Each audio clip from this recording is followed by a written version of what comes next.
सबैलाई मेरो नमस्कार।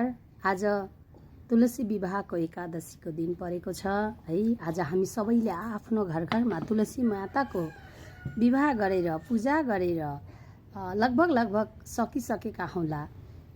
मैले जानेको कुरा, आज हामी पूजा गर्नु बेलामा पहिले सर्वप्रथम त नवग्रहको मन्त्र जप गर्नुहोला। ब्रह्मा मुरारी त्रिपुरान्तकारी भानु शशि भूमि सुतो बुधश्च गुरु च ब्रह्मा शनि राहु केतव सर्वे ग्रह शान्तिकरा भवन्तु भन्नुहोला। अनि त्यस पछाडि पूजा गर्न बस्नुहोला है।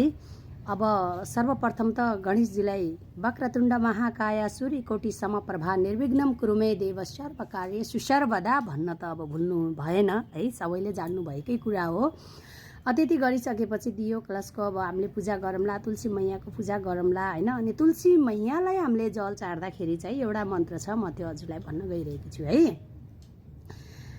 हामीले तुलसीलाई जल चाड्ने बेला भन्ने मन्त्र, महाप्रसाद देव जननी सर्वसौभाग्यवर्धिनी आदिव्याधि हरे नित्यम कृष्णजी तुलसी जीवलम भनेर तुलसी मातालाई हामीले जल चाड्न भुल्नु भएन है। हस् त, धन्यवाद, नमस्कार। म सीतास्मा लम्साल लोहनी। मैले पनि यसै गरी पूजा गरिसकेर एकछिन भइसक्यो, पूजा गरिसकेर बसेको।